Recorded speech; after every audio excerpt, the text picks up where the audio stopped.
Hi, Miss Brown wants to read you this book that's titled The Koala Who Could. The author is Rachel Bright and the illustrator is Jim Field. And this is the main character in our story. You see this little koala in the tree?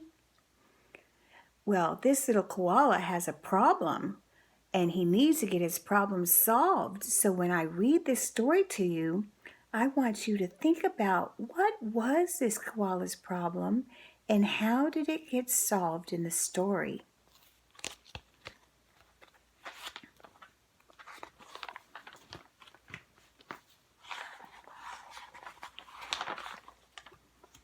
In a wonderful place where the day was just dawning and the breezes blew soft on a warm golden morning, in a place where the creatures ran wild and played free, a koala called Kevin clung to a tree.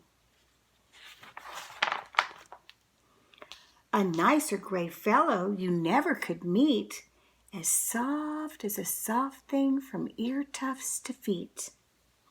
His favorite way to relax in the sun was to cling and to nap and to munch a leaf bun. And after all this, well, he'd need a nice rest. Yes, Kevin liked sticking to what he knew best. You see, high up was safe, since he liked a slow pace, while the ground down below seemed a frightening place, too fast and too loud and too big and too strange. Nope, Kevin preferred not to move or to change. So he clung to his tree as he knew what to do and was never too keen to try anything new. So when Wombat stopped by and shouted one day, "Hey, Kevin, why don't you come down here and play?" I think," he replied, "I should stay on my plant. I'm busy right now. No, I'm sorry, I can't." "Why not?" cried the ruse with a super loud cheer. "Yes, why?" said the dingoes. "There's nothing to fear." But Kevin, who'd never been one to act fast, said, "I've cleaning to do, but it's nice that you asked." As Kevin sat watching them chatter and share, a part of him wished he could join in down there. But he knew he'd miss home. It was dark and so late. The whole thing was risky. Adventure could wait. Whatever the invite, he'd always say no. Oh dear, it seemed Kevin just couldn't let go.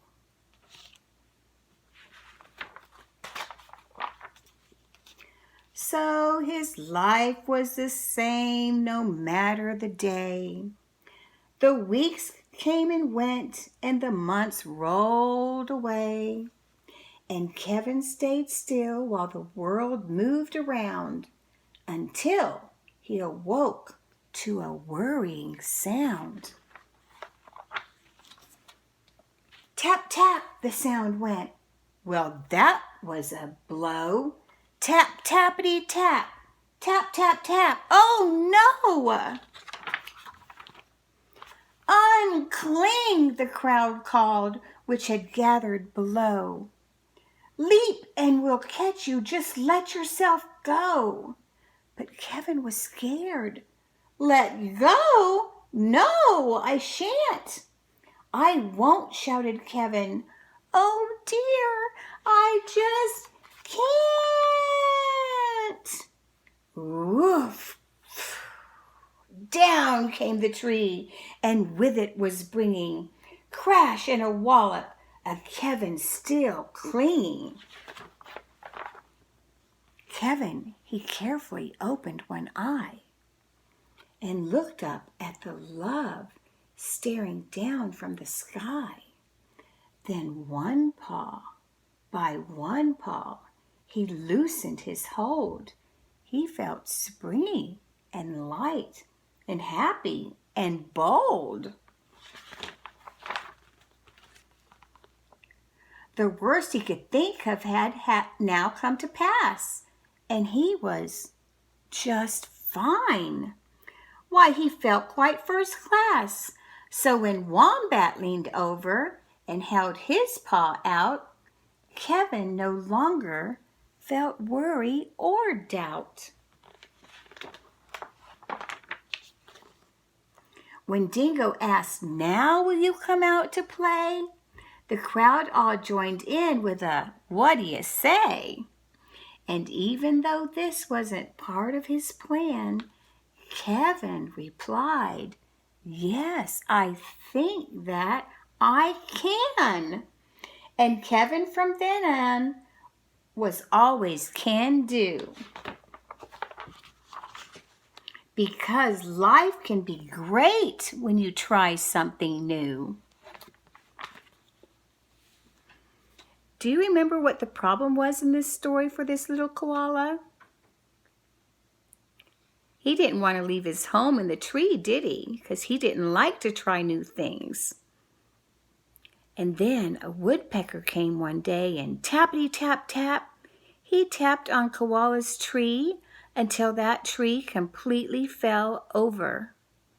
And then Wombat opened his eyes and he looked up and he saw all of his friends looking down at him with love. And then starting with Wombat, he held out a paw, and suddenly Kevin Koala realized everything was going to be okay. You know, every year when kindergarten starts, I have some kindergartners who have never been away from home, and they're a little nervous when kindergarten starts. And I have some kindergartners that have been to preschool, but they've never been to a big school, and that makes them scared a little bit. But then they realize that their moms and dads and family are there to love and support them from home and work, and that they have a teacher at school who will love and take care of them there, and they find out that their classmates are going to become their friends that they can learn and play with. And then they realize, hey, even though this is new, it turned out great.